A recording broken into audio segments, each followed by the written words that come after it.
Welcome, welcome, welcome. Season's greetings. And this is Financially Focused. I'm your host, Denise Williams. And our question today, do you have a grandparent or even a parent that was born in another country than you were? Is their passport and the citizenry benefits that go with that passport worth millions to you? And to help us discuss how to benefit from the legacy of the persons who came before you is Robert Taylor, attorney at law. Robert, welcome to the program. Hi, Denise. All right. So, with Financially Focused, we're all about helping you to build and buy assets that build wealth. And this is where financial freedom comes from because you get to choose. Now, here's the thing, we love real estate and it got us talking. So, Robert, if you don't mind, I'd like to just share a little story. So, my grandfather was born in Highgate, St. Mary. Now, agricultural town, not the most exciting, not a tourist hotspot. But the thing is, there's about 30 cousins in the family, and we found out that you can get a Jamaican passport by descent. And we found out there's housing benefits that go with a Jamaican passport. So we had to discover more. Now, this is a global phenomenon, right? So many people have parents and grandparents who were born in other countries, and there are real estate benefits attached. And in this COVID time, COVID has shown that real estate has held up. So this may very well be the time to do some investigation in your family tree. In the US, of course, there is the 1031 exchange, which is basically when you buy a property, when you sell your property, buy another one, and it's basically tax free. But looking outside of the US, Robert, can we talk about Jamaica? Perchance. No, absolutely. Denise, very innovative topic. I think it's an area that we haven't explored much. And in general, there are many of us who seek other passports. We hold a Jamaican passport and we seek other passports. And we take for granted some of the benefits that being a Jamaican citizen provides. Certainly in the COVID period, many people who lived abroad recognized and appreciated some of the safeguards of being able to return to Jamaica and have that sense of protection or insulation from a pandemic. So yes, the Jamaican passport has benefits with the National Housing Trust. Jamaican citizens can benefit from that trust. That trust provides subsidized lending rates. And so there's always that opportunity for persons to grow their asset base, invest in Jamaica, and take benefit of their birthright. Now, here's the thing. We're using Jamaica as a case study, but let's be clear, around the world, people have more than one passport because of a parent, a grandparent, and so there are benefits. Again, because we're using Jamaica as the example, we're encouraging you, do the investigation. So let's take apart the steps involved. Okay, so of course, I'd be remiss not to say like, share, and subscribe to the Financially Focused YouTube channel. Okay, so the National Housing Trust, as Robert has shared. Robert, did you know it was formed in 1976? It's been a while. I've been around. I was around. I was a child in 1976, but certainly from recent history, I know it was one of the hallmarks of the PNP administration during that period to provide housing access to Jamaicans who would typically not have access to home ownership. Okay. And right now, the value of that benefit to someone holding a Jamaican passport is 50,000 US dollars. Can you believe that, Robert? I mean, if your family has the connection and you don't have that passport, you're giving away 50,000 US dollars, Robert. Well, and to think that you can combine with another contributor and you can Yes. actually double or treble that benefit. So, Yes. there's a multiple effect in one particular or any particular family if they apply the benefit. Absolutely. In fact, I actually know a gentleman. He has three adult sons. All of his sons are over 18. He never used his benefit. And so the four of them combined have 30 million Jamaican dollars or 200,000 US just because they're a citizen. I mean, is that not a gift? And shall we add the interest rate? 1 to 4%. What do you say about the interest rate, Robert? Well, with that low rate of interest, Denise, it gives any purchaser the opportunity to treat their asset uh, as an investment because the returns, more than likely over time would exceed the interest rate. And also, the interest rates are globally competitive. So while commercial bank lending rates tend to be between 7, 8, and maybe up to 11%, this is a very significantly subsidized rate. Right. Okay, so let's look at the scenario. So, Robert, the client comes into Taylor Law and they are the child or the grandchild of a Jamaican citizen. So, we're going to first walk through the steps of getting the passport, and then we're going to talk about the National Housing Trust. Question though, Robert, I mean, I know that you at 18 you can benefit from the National Housing Trust. But at what age can you benefit from having an actual passport?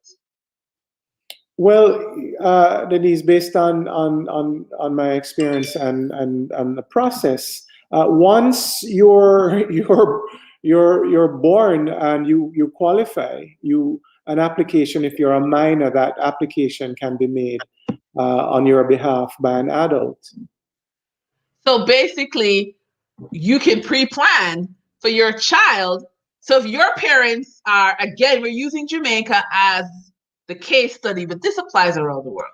So if your parents are Jamaican, but your children are born in the UK, in Canada, wherever, you can also plan for your children to get this housing benefit as well as yourself by getting your child, even if they're not even 18, a Jamaican passport. Right. So when they get to the age of qualification, everything would already have been in place. Exactly. Okay. So let's look. It's a little technical, but I think we can between Robert and I we can get you the gist of it. So basically, if you were born outside of Jamaica and they're saying before the 6th of August 1962, Robert, do you know your history and why that's a significant date? Well, that would seem like the date of our independence, Denise. Yes. So I think persons born before independence, which would be August 6th, 1962, I believe they would actually have a British citizenship, if I'm not mistaken. But after August 6th, 1962, if you were born outside of Jamaica, boom, grandparent or parent, you can get a passport and you qualify, they say, by either birth, descent, or registration by virtue of marriage. So, Robert, it seems as if you have a girlfriend or a boyfriend, they can also, you get married, they can also become a citizen and get the benefit. Under the Act, yes. Mm-hmm. Okay. So that's step one. And then we're going to look, and the next thing to do is where to get the application. If you're in Jamaica, you can go to the Passport Immigration Office. They give you the address, 8 Waterloo Road. There are Jamaican High Commissions around the US, the UK, and Canada. And you can also submit online. So you have 3 ways of getting the ball rolling. But guess what? Robert, a lot of your clients, I'm sure, don't want to do the paperwork. So tell me, how do you engage an attorney? Because if your end goal is to buy property, don't you think it's at like the beginning of the process, you should probably engage an attorney? So what can Taylor Law do for someone who wants to buy property, wants the housing benefit as well? Well, Denise, what we would simply do is guide the process. The reality is, and this may seem unusual for many persons outside of Jamaica having to deal with Jamaica, is that PICA, the Passport and the Immigration Office, the website is very user-friendly. And Okay. there are a number of levels of service, including expedition, that works very robustly. And we've had very good experiences with this department. So a lot of kudos to that department. So, we can guide the person through the process of filling out the forms, actual submission of the forms we can provide some support with. But the turnaround times are entirely dependent once an application is complete on the passport office. And you can elect to use varying levels of service in terms of return time. Right. Again, this is something you can do around the world. I suspect in this day and age, most passport offices around the world are online. So if your family is from, as I said, we're using Jamaica as a case study, but if your family is from somewhere else, it's just a matter of Googling the passport office. So that's level one. And again, you don't want to deal with the headache. We have an attorney that's showing you what you can do. Of course, in our presentation, you can see there's a list of people who can do it for you. You can do it by yourself. You can do it on behalf of your children. You can have a legal guardian. Again, attorneys are on the list. So you have options. So you don't really have to put yourself out in order to get the ball rolling for a passport. So next, after that, now you have the passport. Yeah, it's time to apply. Ooh, ooh, ooh. It's PowerPoint, naughty, naughty. Now that you have the passport, it's time to apply for the grant. Now, here we go, Robert. More paperwork. Why so much paperwork? Well, Denise, again, the National Housing Trust has come a very far way, and they have representatives who are available on the phone. There is also the option of making the application online.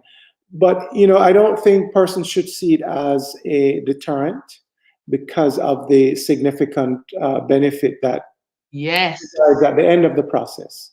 So the customer service orientation of the NHT has improved tremendously, and persons calling in will find that the turnaround times and the appetite to serve is phenomenal.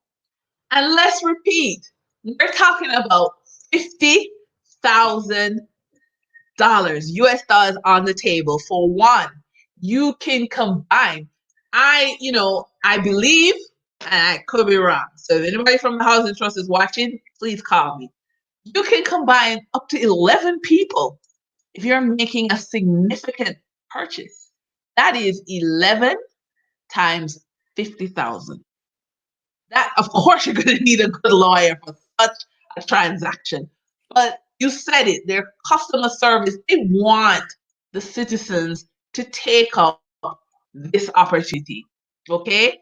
And again, around the world, I'm sure there are other countries with also benefits for their citizens. Because again, why shouldn't you treat your citizenship like an asset? I mean, how do you feel about that, Robert? We always talk about stocks and bonds as assets, but what about our citizenship? Isn't that an asset? It is, and our sovereignty in many instances, many countries have to be fought for.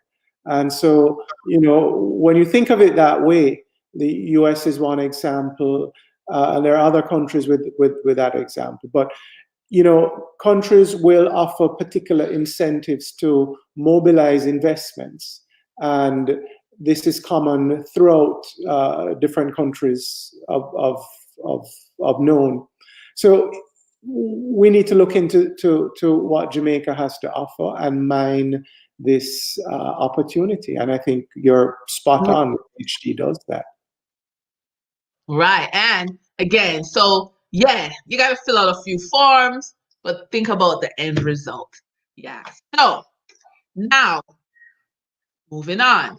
So, of course, I would be remiss not to invite you to go on www.financiallyfocusedmedia.com and take on our 21-day challenge to supercharge your investment returns. Great. And I want to say in 2021, we'll have even more challenges to up your returns in other areas of investing. Isn't that right, Robert? Absolutely. Okay, great. So hint, hint, stay tuned. Okay, now, of course, we're back at the NHT office. So you have your passport in hand. You have to get a TRN. And what is a TRN, Robert? And why is it significant? Well, the tax registration number, taxpayer registration number, is not uncommon. Any resident or citizen needs a tax registration number. The tax authorities certainly need to have and be able to identify persons who have entered into a financial transaction that may qualify for the payment of taxes. So the TRN is that identification source number that our system uses. Like the US has a social security number. You have business tax identification number. So the TRN number, and in fact, the legislation was recently amended, may not be so recent now, but maybe 4 years ago, 3-4 years ago, where to acquire property in Jamaica, you now must have tax registration number, whether you're a Jamaican resident, citizen or not. You need the tax registration number. Oh, and one quick point, Robert. If you are a citizen of, you're born in Toronto, your grandparents were born in Jamaica, when you apply for the Jamaican passport, do you have to give up your Toronto or your Canadian It depends on the citizenship? jurisdiction. So if the jurisdiction allows dual citizenship, certainly Jamaica allows dual citizenship. So if that particular jurisdiction allows dual citizenship, as far as I know, none of the major diaspora countries have issue with dual citizenship. All right. So again, so we are not talking about subtraction here, Robert. It's all about addition and hopefully multiplication when you look at your life as a collection of assets. And in this episode, your Jamaican citizenship that you may have gotten from your grandparents has a price tag of 50,000 US from the perspective of a national housing trust. Okay. Now, of course, again, here's another opportunity. You may have to visit the National Housing Trust, but as you can see here, they do allow you to have a representative. So again, Robert, is this something Taylor Law could help the client arrange for someone to actually go to the NHT and submit the documents? Absolutely. Okay, great. All right. So again, just to remind everyone about what we're talking about your parents or your grandparents, their passport being an asset to you. Now, of course, we have this list of documents that if you're not able to do, you would have your attorney bring documents. So not unusual in any country, they'll need tax registration. Now, NIS is a national insurance card. This is actually another benefit that Jamaican citizens get. You have your photo ID. Of course, you have to contribute to the National Housing Trust. It's not a gift. So the National Housing Trust is funded by contributions. Proof of your overseas residence, proof of age, any of the documents you have need to be notarized, and you would have to give a letter to Taylor Law if they're going to do all of this running up and down for you. And that letter also has to be notarized. Anything I left off, Robert? That's a very complete list, Denise. Okay. Okay. And I just wanted to jump in where we're telling you that this benefit is worth 50,000 US dollars. I want to be clear. Jamaica is not handing you 50,000 US. You have to be tax compliant. Okay, so they need to know where you work and such. But again, think about it this way. Most countries have exchange, exchange rate between different currencies. So if you're earning in Canadian dollars, pound sterling, US dollars, but you're contributing into a Jamaican system, the conversion rate will always be in your favor. So to be tax compliant, you probably won't even feel it. I don't know, Robert. Am I off the mark, or what do you think? No, and you're not oversimplifying it. And I think one other very important consideration when persons buy into Jamaica and take a Jamaican mortgage, that while they may be earning hard currency, whether it be sterling, US dollars, or Canadian dollars, they should always look towards borrowing in Jamaican dollars, because that Jamaican dollar sum is a fixed sum. History has shown, and it's really unlikely to reverse itself, that the Jamaican dollar depreciates against other major currencies. So, in fact, your earnings in, let's say, US dollars, over time, your mortgage payment will go down, because as the Jamaican dollar gets weaker, then you will be contributing less of your home currency towards this payment. And that is the same for the contribution. There you go. Yeah. So is it then the currency differentiation is another asset? It's another asset, it's another arbitrage, as you and I would call it.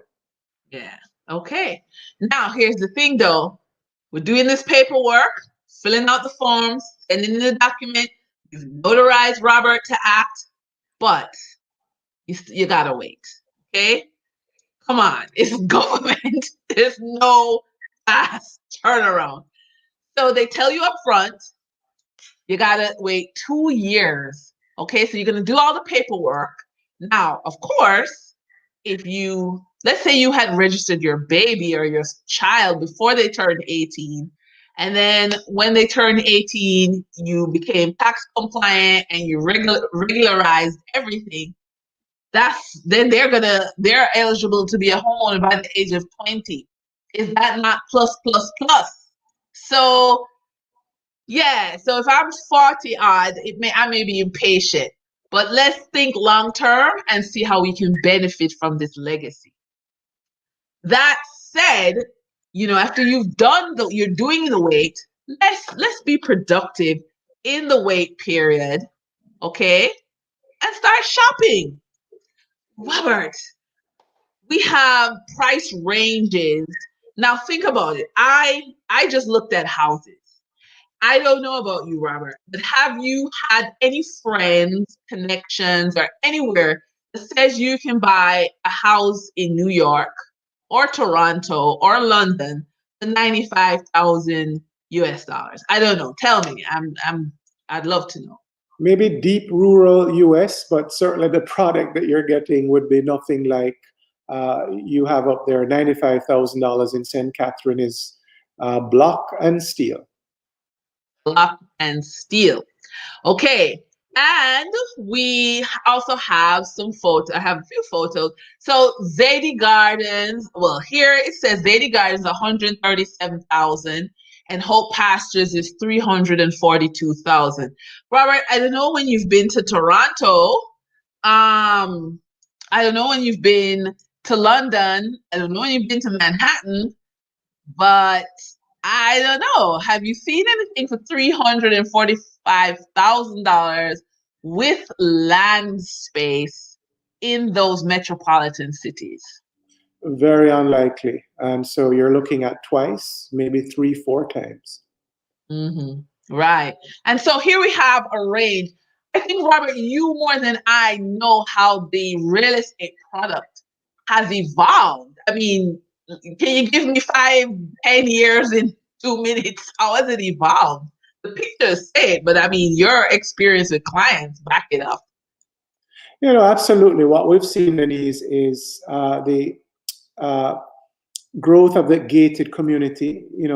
Clearly there are security concerns in Jamaica has brought about gated the gated community. And what that does is allow the payment of a homeowner's fees, and that cost covers the use of particular amenities. So even for the person living abroad who wants to travel, they can always turn that key. They can always be rest assured that there is some safety with their asset.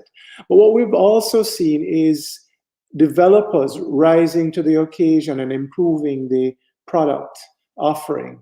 So the fixtures and fittings, designs, you have that picture to the lower left quadrant, also the one to the lower right quadrant. We're seeing more architecture that blends with the environment, more architecture that is consistent with first world standards. So we have a smaller number of developers, but this has also helped in the sense that these developers have a strong legacy and track record and have been able to improve their product offering over time.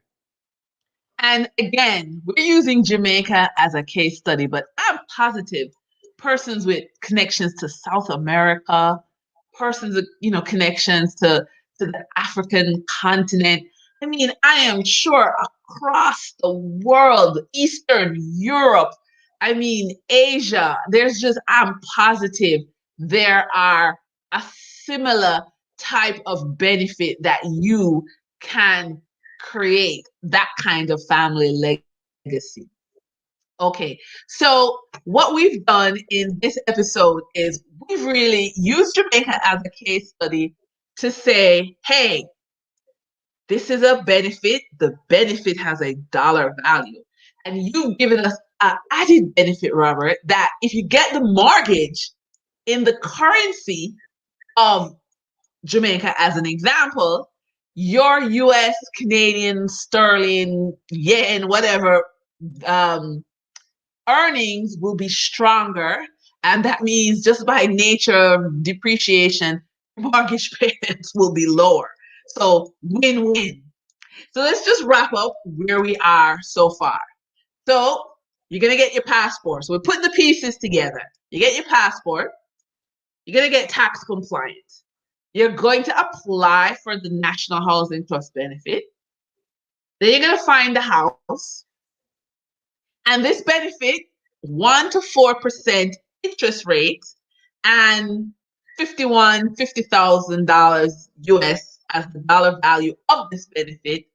And all of that magic just for having the right passport. Okay. And again, Jamaica is the case study, but I'm sure this applies around the world. And just the last, point is, Robert, again, for persons who are just frightened of the idea of becoming tax compliant and submitting documents, what words of encouragement do you have for them? Denise, information is very powerful, and the difference with sitting on the fence and taking action is what can keep a generation behind, and the ability to break that vicious cycle. So home ownership, we've always spoken, is key. This is a very unique benefit. You're getting an advance on payments that you're making in the future. And we've already shared that exchange rate differential. So, take the time. There's no free lunch, as we say. Make the effort, make the sacrifice, and the rewards will be everlasting. Right. But we're not done because we keep the conversation going. Next week, we're going to actually discuss how to buy a property. So it is a process. I'm not going to lie. But as, Robert said, this is a process that it's not you benefiting alone. Your grandchildren will benefit. This is something that takes your family up a notch. So just imagine, as I said, this could be anywhere, South America, Ecuador, Peru, anywhere, India, anywhere where your family, you live in, I don't know, Toronto, you live in London, you live in, Atlanta, and your kids, your grandchildren can get on a plane and go to a property that the family owns in that country. Legacy right there. I mean, I just think it's awesome. And what's also awesome is for you to like, share, and subscribe to the Financially Focused channel. And last but never least, we want you to join our private Facebook group, which is Financially Focused on Wealth, where we keep the conversation going. So, Robert, as we wrap up our conversation about the passport and the National Housing Trust, any words of encouragement for persons as we get into the season, the holiday season, and get into 2021? Remove the procrastination, remove the fear, false expectations appearing as reality, and move forward with the process. Okay. All right. So, Robert, I'm going to assume you're going to be right back here. So, we're going to talk about going through the actual home buying process. And maybe we'll do a little comparison between, buying a house in the US, buying a house in Jamaica, giving people a chance to see there are cultural differences, but not to be discouraged. Very excited and eager for us to have that discussion, Denise. Okay. Thank you very much. And I will see you all next week. I'm Denise Williams. And be sure to check out www.financiallyfocusedonwealth. Sorry, that's the Facebook group. It's www.financiallyfocusedmedia.com. And Financially Focused on Wealth is our private Facebook group, which you are more than welcome to join. See you soon. Bye now.